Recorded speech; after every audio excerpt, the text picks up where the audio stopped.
আমরা যদি ভালো জিনিস ভাবি তাহলে আমাদের সাথে ভালো হবে, আর আমরা যদি খারাপ জিনিস ভাবি তাহলে আমাদের সাথে খারাপ হবে।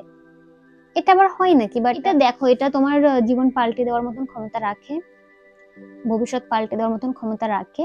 আমি অনেক কিছু ভাবিনি যে এগুলো আমার সাথে হতে পারে, ভালো জিনিস, যে আমি এগুলো ডিজার্ভ করি, বাট সেগুলো আমি পেয়েছি। এর মধ্যে একটা কনসেপ্ট আছে ভিজুয়ালাইজেশন, মানে তুমি যেটা চাইছো সেটা তুমি ভাবো যে অলরেডি তুমি পেয়ে গেছো। লিস্ট বানাতাম যে আমি এটা চাই এটা চাই, তো সেগুলো আমাদের অলরেডি অ্যাফার্মেশন লেখা তো সেভাবে যে মনে করো সেটা হয়ে গেছে অলরেডি। তুমি যেটা ম্যানিফেস্ট করছো, ম্যানিফেস্ট করার পরে তুমি যদি সেই ভাইব্রেশনটা ক্যারি করতে না পারো, তো তোমার থেকে সেই জিনিসটা চলে যাবে। কিন্তু আমি কি করে ম্যানিফেস্ট করতাম যদি বলো, আমি প্রচন্ড ঘুরতে ভালোবাসতাম। তো র্যান্ডমলি আমি 12-এ থাকতাম, ডায়েরিতে আমি প্রায় 12টা জায়গার নাম লিখেছিলাম। তো সেখান থেকে আমি যখন সেকেন্ড ইয়ারে পড়ি তখন অলরেডি আমার 8টা জায়গা কভার হয়ে যায়। মানে সেখান থেকে আমি উত্তরাখণ্ডে 2বার যাই, ঋষিকেশে ঘুরেছি, আমি হরিদ্বারে ঘুরেছি, বৃন্দাবন, মথুরা, তারপর লখনৌতে ইমাম বাড়াতে গিয়েছি। আমার 3টে মেয়ে ফ্রেন্ড আছে, তারা খুবই ভালো, তারপর তাদের ম্যানিফেস্ট করেছি বা তাদের সাথে আমার সম্পর্ক ঠিক করেছি। নমস্কার, আমি প্রিয়া শিকদার। 24টা বছর এই পৃথিবীর মতো জায়গাতে আমি সার্ভাইভ করতে পেরেছি। আজ আমি একটা বই নিয়ে কথা বলবো। বইটা হলো the secret by Rhonda Byrne. এই বইটা আমি কিনেছিলাম 2022 সালে। তো আজ হলো 2025 সাল, 25 সালের শেষ ধরো। তো এই বইটা নিয়ে কথা বলবো। তো এই বইয়ের মধ্যে যেটা রয়েছে সেটা হলো main manifestation, law of attraction, যদি কেউ জেনে থাকো তো তাই নিয়ে, আকর্ষণ নীতি। এই বইটা হলো একটা ম্যাজিক বুক টাইপের, ঠিক আছে। তো এই বইটা আমি কিনেছিলাম 2022 সালের জুন মাসের 26 তারিখে। তো এই বইটাতে যে ল অফ অ্যাট্রাকশন সম্পর্কে আমি তো বলতে পারছি না তোমরা কেউ জানো কি জানো না, বাট এই বলে একটা কনসেপ্ট পৃথিবীর মতো, পৃথিবী ইউনিভার্সে এক্সিস্ট করে এই শব্দটা, অ্যান্ড এটা হলো একটা রিয়েল শব্দ, মানে রিয়েল জিনিস। অনেকেই জানি না, কারণ বাংলাতে এটা নিয়ে খুব কম কথা হয়। আমি এটা নিয়ে 3-4 বছর ধরে রয়েছি, প্র্যাকটিস করছি বলতে পারো। তো সেই জন্য আমি ভাবলাম যে বলা দরকার। হয়তো অতটা গুছিয়ে বলতে পারবো না, বাট তবুও বলবো। জানি না এই ভিডিওটা কতজনে দেখবে, কোনো একদিন হয়তো অনেকে দেখবে বা দেখবে না, কিচ্ছু জানি না, বাট তবু আমার মনে হলো যে আমার চ্যানেলে এই নিয়ে একটা ভিডিও থাকা দরকার। তো গাইজ, ল অফ অ্যাট্রাকশন যদি আমরা বলি কাকে বলে বা ম্যানিফেস্টেশন কাকে বলে, তো সেটা হলো যে আমরা যদি কোনো কিছু চিন্তা করার মতন ক্ষমতা রাখি, তো সেই জিনিসটাকে আমরা বাস্তবে রূপ দেওয়ার মতন ক্ষমতাও রাখি। মানে আমরা হলো আমাদের জীবনের সৃষ্টিকর্তা, বা আমাদের যে পরিস্থিতিগুলো সেটার সৃষ্টিকর্তা আমরা নিজেরাই, এই বই যেটা বলে। বা বলতে পারো যে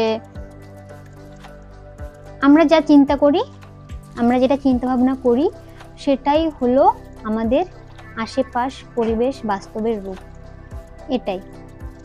তো এই বইটা আমার কাছে রয়েছে প্রায় ধরো 3-4 বছর। তো আমি বলি প্রথমে, এই বইটা আমি একসময় প্রচুর বুক সামারি শুনতাম ইউটিউবে। তো সেখানে রিডার্স বুক ক্লাব বলে একটা চ্যানেল আছে, সেখানে প্রচুর সুন্দর সুন্দর বইয়ের সামারি দেওয়া ছিল। তো আমি তখন সেগুলো শুনতে শুনতে একদিন এই বইটার সামারিটাও শুনি। তো শোনার পর আমি হঠাৎ করে ভাবি যে কি এমন জিনিস যে আমরা যদি কোনো কিছু ভাবতে পারি, আমরা যদি ভালো জিনিস ভাবি তাহলে আমাদের সাথে ভালো হবে, আর আমরা যদি খারাপ জিনিস ভাবি তাহলে আমাদের সাথে খারাপ হবে। এটা আবার হয় নাকি? বাট মাথার মধ্যে একটা জিনিসও ছিল যে মানে কিছু কিছু জিনিস হয়েছে, আমি ভেবেছি জীবন যদি এরকম হতো, তো জীবন যদি এরকম হতো, তা এরকমও হয়েছে, এরকমও হয়েছে, ভালো হয়েছে, খারাপও হয়েছে। তো কিছু জিনিস আমি, মানে সামারিটা ধরো তোমার আধা ঘন্টা 40 মিনিট এরকম হবে, তো কিছু জিনিস রিলেট করতে পেরেছিলাম, তো আমি বইটা অর্ডার করেছিলাম। তো পড়েছি আমি, এটা আমি নিয়ে অনেকটা সময় প্র্যাকটিস করেছি, বাট করার পরে আমি প্রচুর জিনিস জীবনে পজিটিভ ঘটেছে বা ম্যানিফেস্ট করেছি, প্রচুর নেগেটিভ জিনিসও তার সাথে আমি করেছি। কারণ আমি একসময় ভাবতাম হয়তো আমি এটা সম্পর্কে আমি এত 3-4 বছর রয়েছি, তো এটা আমার পুরো ঘেটে খাওয়া হয়ে গেছে, এরকম একটা ব্যাপার। মানে আমি তোমাকে হয়তো আমার আর কিছু জানার নেই এটা সম্পর্কে, বাট আমি ভুল ছিলাম। কেননা মেন যে পয়েন্ট, 3 বছর ধরে এটা নিয়ে প্র্যাকটিস করার পরও, এটার উপর বিশ্বাস রাখার পরও আমি একটা জিনিস মিস করে গেছিলাম এই কনসেপ্টের মধ্যে থেকে। তো গাইজ, বইয়ের আরেকটু ভালো করে বলি ব্যাপারটা। সবকিছু এনার্জি। অ্যান্ড আমরা যেটা চিন্তা করি, আমাদের চিন্তা ভাবনার একটা ফ্রিকোয়েন্সি থাকে। বিজ্ঞানীরাও বলে যে সবকিছু এনার্জি হচ্ছে। আমাদের যে ধর্মগ্রন্থ আছে সেখানেও বলে যে সবকিছু এনার্জি হচ্ছে, শক্তি হচ্ছে, বা মানে ভালোবাসাতে কি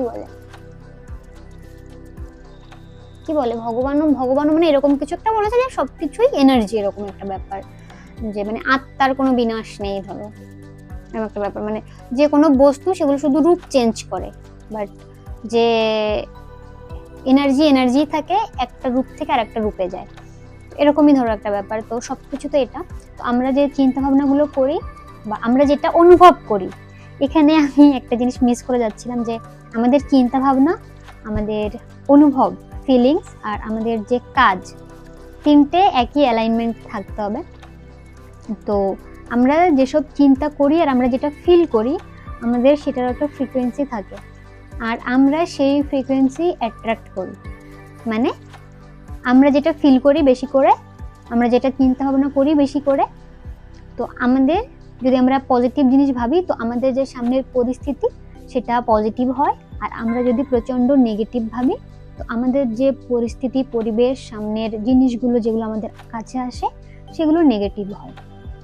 মানে আমরা আমাদের ধরো চিন্তার সাহায্যে, আমাদের অনুভবের সাহায্যে আমরা আমাদের জীবনের অনেকটা জিনিস পরিবর্তন করতে পারি বা ভালো করতে পারি। সবাই ভালোই করার চেষ্টা করবে, এটা হলো কথা। তো যেটা আমি বলবো, 23 সাল থেকে আমি এ পর্যন্ত প্রচুর জিনিস ম্যানিফেস্ট করেছি, মানে এরকম ভেবে অবশ্য কাজও করেছি। সেগুলোর সাথে কাজ না করলে কিছুই হয় না, বাট আমরা যদি এরকম ভাবে চিন্তা করি, অনুভব করি, তো আমাদের সামনে জিনিসগুলো আসে। এর মধ্যে একটা কনসেপ্ট আছে ভিজুয়ালাইজেশন, মানে তুমি যেটা চাইছো সেটা তুমি ভাবো যে অলরেডি তুমি পেয়ে গেছো। মানে ধরো তুমি একটা ভালো একটা জীবন চাইছো, বা ধরো একটা ফোন ম্যানিফেস্ট করতে চাইছো, তো তুমি চিন্তা করো যে অলরেডি তোমার কাছে সেটা রয়েছে, তুমি সেটা ইউজ করছো, সেটা নিয়ে তুমি কথা বলছো, সেটা এই ভিডিও দেখছো। তো এটা তুমি ভাবো, ভাবতে ভাবতে কোনো একটা অপরচুনিটি তোমার সামনে ঠিক আসবে, যে ধরো তোমার কাছে টাকা নেই, বা ধরো দেখা গেলো টাকার ম্যানেজ হয়ে গেল, বা কেউ তোমাকে গিফট করলো। ধরো তুমি যদি চাও যে তোমাকে কেউ গিফট করুক, এরকম ভাবতে থাকো তোমাকে কেউ গিফট করবে। ভিজুয়ালাইজেশন বলেও একটা কনসেপ্ট আছে, যেটাতে আমাদের ভাবতে হয় ঘুমানোর আগে, সকালে। আগে বলি যে আমি কি ম্যানিফেস্ট করেছি এই পর্যন্ত। আমি প্রচন্ড ঘুরতে ভালোবাসতাম। তো র্যান্ডমলি আমি 12-এ থাকতে আমার ডায়েরিতে আমি প্রায় 12টা জায়গার নাম লিখেছিলাম। তো সেখান থেকে আমি যখন সেকেন্ড ইয়ারে পড়ি, তখন অলরেডি আমার 8টা জায়গা কভার হয়ে যায়। মানে আমি লিখে রেখেছিলাম নর্মালি। আমি যখন সেকেন্ড ইয়ারে পড়ি, তোমার 4th সেমিস্টারের পরীক্ষা দিয়ে বাড়ি আসি, তখন আমার বাবা র্যান্ডমলি টিকিট করে দেয় যে যা দিল্লি থেকে ঘুরে আয়। এটা রিলেটিভসেরই বাড়ি, ধরো এমনি। তো সেখানে আমি ঘুরতে যাই, সেখান থেকে আমি প্রচুর জায়গাতে ঘুরতে যাই। মানে কোনো চান্সই ছিল না কবে যাব কিভাবে। আমি তো জানি যে হ্যাঁ, ভবিষ্যতে চাকরি বাকরি করতে হবে, তারপর ইনকাম করতে হবে, তারপর একটা পরিবেশ হবে, মেয়ে যেহেতু না, সবাই ভালোবাসে তবুও মানে হয় না যে আগে নিজে বড় হব তারপর। বাট সেকেন্ড ইয়ারে থাকতেই আমি তোমার প্রথমে দিল্লি যাই। দিল্লিতে প্রচুর ঘুরেছি, অনেকগুলো মন্দিরে গেছি। আমি একটু মন্দির টাইপেরই, ধরো আমি সব রকম টাইপের, বাট আমার খুব একটা ভালো লাগে মন্দিরে যেতে। তো সেখানে সব থেকে দিল্লিতে অক্ষরধাম টেম্পল আছে নারায়ণ ঠাকুরের। তো প্রচুর খুব খুব সুন্দর। কেউ যদি দিল্লি যাও তো অবশ্যই যাবে। আমি দিল্লিতে যাই, সেখান থেকে আমি উত্তরাখণ্ডে 2বার যাই। ঋষিকেশে ঘুরেছি, আমি হরিদ্বারে ঘুরেছি, বৃন্দাবন, মথুরা, তারপর লখনৌতে ইমামবাড়াতে গিয়েছি। আর কোথায়, অযোধ্যার কাছাকাছি গিয়েছি, বাট অযোধ্যার যে মন্দির, রাম মন্দিরে যাইনি, অযোধ্যার অন্য একটা মন্দিরে গিয়েছিলাম। তো এরকম করে আমার 8টা জায়গা অলরেডি কভার হয়ে যায়। তো এইসব করতে করতে আরো একটু বিশ্বাস বাড়ে। বাট আমি প্রচন্ড নেগেটিভ মাইন্ডের পার্সন ছিলাম।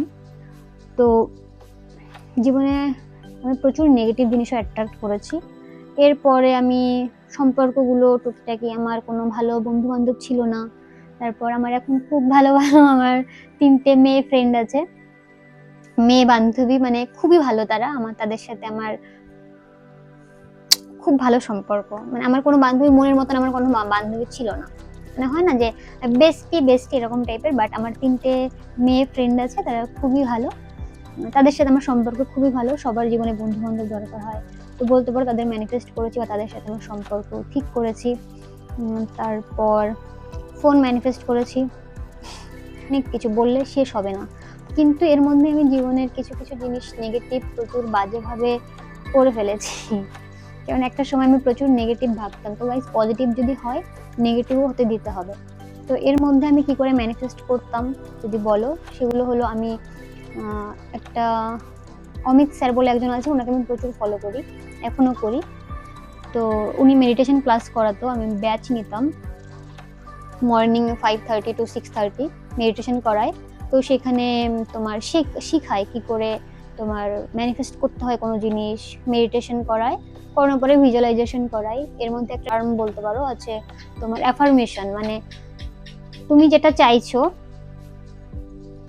তো সেটা তুমি অলরেডি বলো যে সেটা আমার কাছে আছে। তো আমাদের ওখানে ওরকম ধরো 10টা জিনিস তুমি চাইছো ম্যানিফেস্ট করতে, বা 3টা 4টা চাইছো যে 2-3 মাসের মধ্যে হয়ে যায়। তো আমরা এরকম ভাবে 10টা লিস্ট বানাতাম যে আমি এটা চাই এটা চাই। তো সেগুলো আমাদের অলরেডি অ্যাফার্মেশন লেখা তো সেভাবে যে মনে করো সেটা হয়ে গেছে অলরেডি। অ্যান্ড মেডিটেশন করানোর সময় মেডিটেশনে করিয়ে ভিজুয়ালাইজেশন করাতো, গাইডেড মেডিটেশন। তো এরকম করে প্রচুর কাজ হয়। মেডিটেশন করলে ল অফ অ্যাট্রাকশন সব থেকে বেশি কাজ করে পজিটিভ ভাবে। অ্যান্ড সারাদিন কিছু কিছু টাস্ক থাকে, এর মধ্যে আছে ওয়াটার টেকনিক আছে, ম্যাজিক রক আছে, অনেক কিছু আছে, আমি বলে শেষ করতে পারবো না এক ভিডিওতে। আমি জাস্ট তোমাদের বলার চেষ্টা করছি যে সত্যি সত্যি আছে। মানে অনেকে জানে না, বাংলাতে এইসব নিয়ে অতটা কেউ কথা বলে না, আর আমি হয়তো অতটা গুছিয়ে বলতে পারছি না, বাট গুছিয়ে আমি একটা পডকাস্ট দেখেছি বাংলাতে, সেটা হলো পডকাস্ট উইথ অরিজিৎ বলে, মৃণাল স্যার বলে একজনকে আনেন, অরিজিৎ দাদা। উনি খুব সুন্দরভাবে গুছিয়ে বলেছে। তোমরা আমার ভিডিও দেখার পর ওনার ভিডিও দেখতে পারো, কেননা বাংলাতে আমি একমাত্র ওনার ভিডিও দেখেছি, খুবই সুন্দরভাবে বলেছে। তো অনেক রকম টেকনিক আছে এগুলোর মধ্যে, তো তোমরা যদি চাও করতে পারো। এবার আমি যেটা মিস্টেক করেছি 3-4 বছরের মধ্যে থেকে, কারণ আমি তো ভাবতাম যে আমি যা চাইবো আমি সব ম্যানিফেস্ট করতে পারি, ঠিক আছে। তো আমি যখন কোনো একটা জিনিস আমার ম্যানিফেস্ট করার দরকার হয়, আমি প্রচুর প্রচুর মানে নিজের উপর কাজ করি, নিজেকে খুব ভালোবাসি, নিজের কেয়ার করি। এবার এরকম করে করে আমার ফ্রিকোয়েন্সি আমি হাই করি, ঠিক আছে। মানে লেজিনেস থাকবে না কোনো, নিজেকে খুব কিভাবে বলবো, নিজেকে খুব ভালোবাসা, সবাইকে হেল্প করা, মানে নিজের ফ্রিকোয়েন্সি হাই রাখা, নিজে হ্যাপি থাকা, এরকমটা আমি করেছি। করে ধরো আমি সেই জিনিসটা অ্যাট্রাক্ট করে নিয়েছি। করার পরে ধরো সম্পর্কই বলবো, যে কোনো একটা সম্পর্ক ধরো অ্যাট্রাক্ট করেছি আমি হাই ফ্রিকোয়েন্সিতে থেকে, সম্পর্কটা যখন আমার হয়ে গেছে তখন আমি আবার সেই মানে এই জিনিসটা আমি মিস করে গেছি, ঠিক আছে। আমি সেই জন্য বলছি কেউ মিস করো না যদি জেনে থাকো এই ব্যাপারটা। নিজেকে সবসময় ভালোবাসো, নিজেকে সবসময় ফার্স্ট প্রায়োরিটিতে রাখো, নাহলে তুমি যেটা ম্যানিফেস্ট করছো, ম্যানিফেস্ট করার পরে তুমি যদি সেই ভাইব্রেশনটা ক্যারি করতে না পারো, তো তোমার থেকে সেই জিনিসটা চলে যাবে, তোমার সাথে ম্যাচ করবে না, চলে যাবে, হারিয়ে ফেলবে, বা তুমি টক্সিসিটি অ্যাট্রাক্ট করবে, ঠিক আছে। এটা একটা বড় ভাবার বিষয়, আমি এই ব্যাপারটা বুঝতে পারিনি। তো ল অফ অ্যাট্রাকশনে যদি কেউ খুব জলদি তাড়াতাড়ি ম্যানিফেস্ট করতে চাও, সবার আগে না নিজের উপরে কাজ করতে হয়। আর বিশেষ করে রিলেশনশিপটাতে সবার আগে তুমি যদি মনে করো চাও তোমাকে কেউ ভালোবাসুক, বাট তুমি যদি ওইটাতে থেকে তুমি কাউকে অ্যাট্রাক্ট করার চেষ্টা করো, যে পার্সনটা তুমি অ্যাট্রাক্ট করবে না, সে আসার পরেও তোমার মধ্যে ওই খালি জায়গাটা থাকবে। যে এটা সব সব জিনিস নিয়ে কাজ করে, ম্যানিফেস্টেশন, ল অফ অ্যাট্রাকশন সব জিনিস নিয়ে কাজ করে, মানে রিলেশনশিপ, হেলথ, তোমার ক্যারিয়ার, সব কিছু। তো আমি এই জিনিসটা প্রচন্ড মিস করে আমি বড় বড় মিস্টেক করে ফেলেছি, আমি চাইবো না কেউ করুক। তুমি যদি নিজেকে ইম্পর্টেন্ট না দাও, তুমি লুজ করে যাবে জিনিসগুলো। তো আমি জীবনে ভালো জিনিসও অ্যাট্রাক্ট করেছি, খারাপ জিনিসও করেছি, তা আমি চাইবো না কেউ এরকম করুক। গাইজ, নিজেকে প্রচুর ভালোবাসো, আর এটা দেখো, এটা তোমার জীবন পাল্টে দেওয়ার মতন ক্ষমতা রাখে, ভবিষ্যৎ পাল্টে দেওয়ার মতন ক্ষমতা রাখে। আমি আমার চ্যানেলে ব্লগ এসব দিচ্ছিলাম, বাট আমার সেগুলো অতটা ভালো লাগে না। নিজের নিশ হয়তো আমি খুঁজে পেয়েছি, আমার এরকম নর্মালি কথা বলতে ভালো লাগে, কেননা আমি অনেক কিছু এক্সপিরিয়েন্স করেছি কিছুদিনের মধ্যে, বা ধরো 24টা বছর রয়েছি, তো কিছু জিনিস শিখেছি। তো আমার এভাবেই কথা বলতে ভালো লাগে, আর আমি এভাবেই ভিডিও আপলোড করব। ওইভাবে ব্লগ যদি জীবনে কখনো খুব ভালো কিছু আমি যেতে পারি, ভালো কিছু করতে পারি, তাহলে হয়তো দেবো। যখন লাইফ স্টাইল যদি কখনো পাল্টাতে পারি। ইউটিউবে আসার ইচ্ছা আমার প্রচুর, ইউটিউবে আসা আমার একটা স্বপ্ন। জানি না সেটা কবে বাস্তবে রূপ নেবে বা সেরকম লেভেলে যেতে পারবো, তো চেষ্টা করব, এটাই ম্যানিফেস্ট করার চেষ্টা করব। আজ আমি ভিডিওতে মানে বলে রাখছি যে ইউটিউবে দাঁড়ানোর চেষ্টা করব, এটাই ম্যানিফেস্ট করার জন্য কাজ করব। তো দেখা যাক ভিডিওটা কতজন দেখে না। তো জানি না তোমাদের বোঝাতে পারলাম কি না পারলাম, বাট গাইস, ম্যানিফেস্টেশন বলে একটা কনসেপ্ট আছে, অ্যান্ড তোমরা এই বইটা পড়তে পারো ভালো করে বুঝতে চাইলে। আর তোমরা অমিত স্যারকে ফলো করতে পারো, কেননা ওনার মতন সুন্দর করে হয়তো আর কেউ বোঝাতে পারবে না, কেননা আমি ফলো করেছিলাম। বাট আমি একটা জায়গাতে মিস্টেক করেছি, যে নিজেকে ইম্পর্টেন্স দেওয়াটা আমি মিস্টেক করে গেছি। তো সেই জন্য অনেক নেগেটিভ জিনিস আমার সাথে হয়েছে, তো সেটার জন্য আমি নিজেকে দায়ী করি। কোনো ব্যাপার না, ভালো জিনিসও আমি অ্যাট্রাক্ট করেছি, খারাপ জিনিসও আমি অ্যাট্রাক্ট করেছি।